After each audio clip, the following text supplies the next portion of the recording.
Hello and welcome to my channel. My name is Subama Wokoma and you are watching Men Mentoring Men.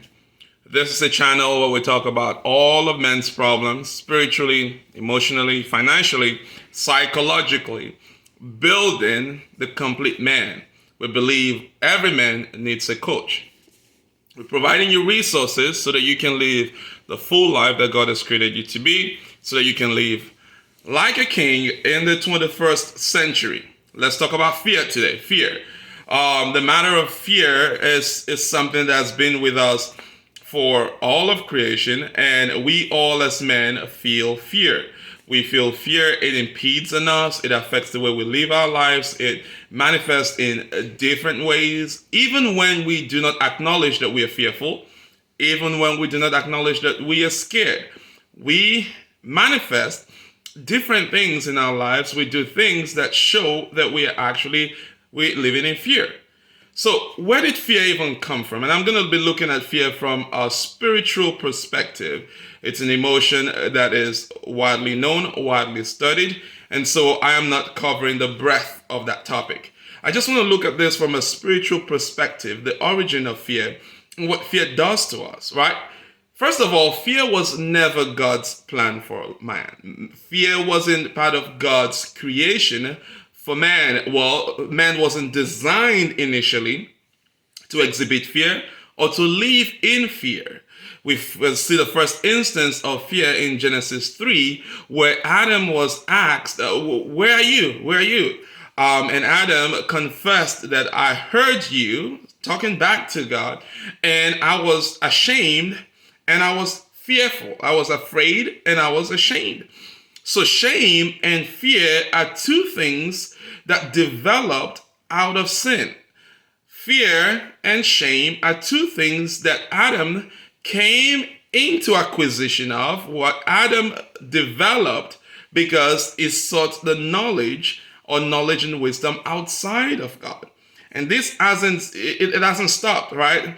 It doesn't cease to be true in our generation. Every time men seek to find wisdom and knowledge and understanding and wealth and power and everything that we do outside of God, it always leads to shame and fear. It's the system of the world. Every time man seeks to find any of these things, power, wisdom, relationship, wealth, money, name, acclaim, everything that men look for outside of God tend to lead to fear and shame. The systems of the world, the hierarchies of the world, the powers of the world, they rule and control by fear. So fundamentally, fear isn't something that God desired us to have. That emotion of fear isn't something that God desires us to have. Now, I know that if you've read your scriptures, and for those of you who are not Christians, I want to invite you to read the scriptures.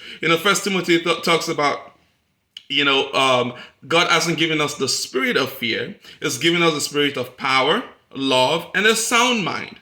But other parts of scripture, in Proverbs 1:7 says that the fear of the Lord is the beginning of wisdom.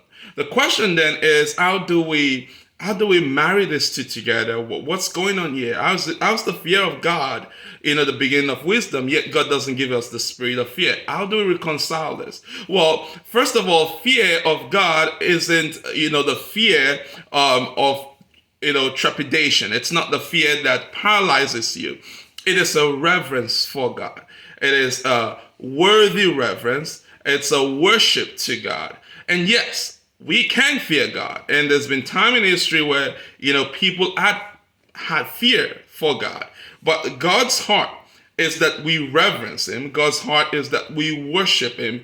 God's heart is not to put fear in us. And for some of us who have a wrong perspective about God and thinking that you cannot have a God that you don't fear or that you're not timid of, that's not the Christian God. That's not the Jesus that we know. The Father that we know seeks to have relationship with us, seeks to have communion with us. The reason why we interpret is awesomeness, is power, is terrific in nature. Is the only reason why it puts fear in us is the factor of sin, our separation from him. When we see him appear, instead of us seeing his grandeur, his power, and instead of it provoking trust in us to love him more, it provokes fear in us. And the different people react to this fear concept in different ways. Some people present a front as the world, they don't care. Others present a front as though God is is a taskmaster, is too tough, too unrealistic, too hard. Just the different ways that we manifest fears. But God's very nature doesn't warrant us to be fearful of him. It warrants us to fear him in the way we serve him. And this is very interesting, the fear of God. And scripture even talks about Jesus, the Son of God, when he came on earth, living in the fear of God, or living with the fear of God. I'll read Isaiah 11 verse 2. Isaiah, it says, "The Spirit of the Lord will rest on him. The Spirit of the Lord will rest on him.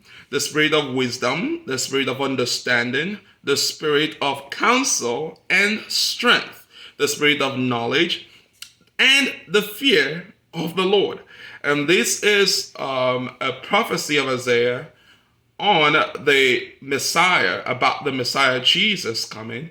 And it says here that the Spirit of knowledge, which is the fear of the Lord, is the beginning of wisdom, the beginning of knowledge. And that fear of the Lord, the reverence of God, will rest upon him. Now, I want to put it out to you that as a king, as a kingly man, as somebody of authority, a man of authority, a man who was called to live in the image of God, image of Christ, you are nothing if you don't have something you submit to. And the truth about it is we all submit to different things. We all submit to movies. We all submit to sex addiction. We submit to pornography. We submit to fashion, the things of the world, money, cars. We submit to something. For some games, we submit to things, whether we like it or not. Anything that controls us has our worship. Anything that controls us, anything that we submit to has our allegiance, our reverence, whether we like it or not. Even if it doesn't impose some sort of direct fear, we worship those things. And every man has something that they worship. What I'm saying to you is the only person that is worthy of your worship is the true God, the creator of the heavens and the earth, the one who has created you after his image, Christ himself. And so I want to talk about this notion of fear. Since we already have it, how do we use fear? How do we use fear? Well, the first thing is this: you don't fear any man. You don't fear no man. Nobody, no man born of a woman on earth deserves your fear. You should not spend your emotion being scared or afraid of any man. And this here is probably the root of a lot of problems we have, where real men cannot stand up and speak the truth, where men cannot stand up and speak about what they believe in. Everybody is scared of the results and what would happen and how will people see them and what they stand to lose. And we're forgetting what it means to be a real man. You should speak, you should act, you should live without the fear of men. This does not preclude honor. It doesn't mean that you wouldn't honor men. It doesn't mean you wouldn't honor people in authority. Scripture teaches us to honor people in authority. That's what we live for. It's part of the system that God has created. We honor people in authority. We honor people in power. We understand that no power was created without God. Well, while we honor men and while we honor people in authority, we don't fear them. Even though they have the ability to kill us, even though they have the ability to hurt us, even though they have the ability to take things that belong to us, even though they have the ability to do whatever they can do to us in the flesh, in this body, we do not fear man. We only fear God. And that brings me to the second way you use fear.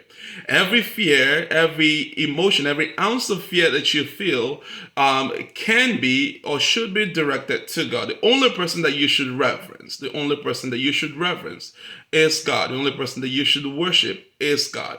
Now let's talk about the whole notion of fear that paralyzes you. Fear that prevents you from even seeking God, or the fear that makes you give up because you think that God is a terrible God and is out to hurt you, is out to crucify you, is out to just punish you. We serve a merciful God. We serve a God that is plenteous in mercy. It is a good, good Father. Before it is terrible, He is a loving Father. And that is what He wants us to focus on. That we know that His character is terrific, is a terrible God, is powerful, almighty. But his goal is to have you as a son and a daughter. His goal is to nurture you, is to have communion with you, to have fellowship with you, to show forth his glory in the earth realm. And so kings, people who understand royalty, people who understand kingdom principles and what it means to be a king, understand that there is a king, the king of all kings, who we submit to as kings, as men of the earth. And I use the word kings because I am trying to help us redefine the way we see ourselves, more so in the 21st century, and particularly men in this age. We have an idea of what a man should be. Society tells us what we should be. There's so much conversation trying to chip off of who the real man is, and we have watered down our position, our heritage. And when I talk about position, it is not so much about the appearance of things. It's not what you appear, how you talk. It is partly your responsibility. Kings have an unmatched responsibility from the citizenry. They don't just live like ordinary people. There are things a king can't do. There are things a king must do because of his position. And you are a royal priesthood. You are a king. You are not just any other man. You are a man with a difference. You are called. You are paid with a price. And God has secured you with his blood. Jesus went to the cross for you. And so there is so many reasons. There are so many reasons why you need to begin to see yourself the way God sees you. You're a king that has been given the mind of Christ. That's been given the mind of Christ. You do not live in fear. You do not live in fear. Fear doesn't cripple you. You don't fear man against what man can do to you. You do not submit your life, your faith, your power, your authority to man because of what you stand to lose. Some men are in communities of other men who tend to rule and control and dominate them. I want you to know that while you are in any system of the world, you show honor to people ahead of you, over you, authority over you, but you do not fear any man. That emotion of fear is not meant to be used or meant to be experienced by anybody on earth. That is something that God didn't design you for. That is something that God didn't put in you. You see, I will circle back on this, and when you look at the original design, your original design, you want to ask yourself, was I originally created to fear more or to live more in boldness and abundance? And we've looked at the spiritual perspective. We've looked at what scripture talks about. We've seen where originally fear started, where I would say the first time fear was mentioned in scripture. But even when we look at the natural, we look even in our time and age, you look at children and you see how children do not exemplify, they don't show a lot of fear early on in life. Every fear that a child knows is fear that it learns or they learn. When they have an experience and something happens to them, it teaches them fear. Parents tell them, don't do that. If you do this, this happens to you. We instill fear into the children. They learn fear. Fear as an emotion is learned. It's borrowed. It's not who you really are. This is time for you to return back to your original design. This is time for you to go back to the real you that God has created. Live the boldest life you can ever live. Live without fear. Nothing should put fear in you. It doesn't matter what your environment look like. It doesn't matter who you live around. You should not live under fear. You should rise above fear, rise above the problems, and live as a king. Kings are not scared. Kings don't show fear. They don't live in fear. And so I'm welcoming you to live your best life yet, to live in a life of abundance, to seek Jesus, the author and the finisher of our faith, the one who paid the ultimate price for us. That's the only one who deserves our reverence and deserve our worship. And so as you think upon these things, I want you to share this video, share this live, connect with us, drop your comments. I want to get feedback from you. Share this with your brothers, your friends, and subscribe to this channel. I'll continue to bring fresh resources to you as I feel led. Have a good day.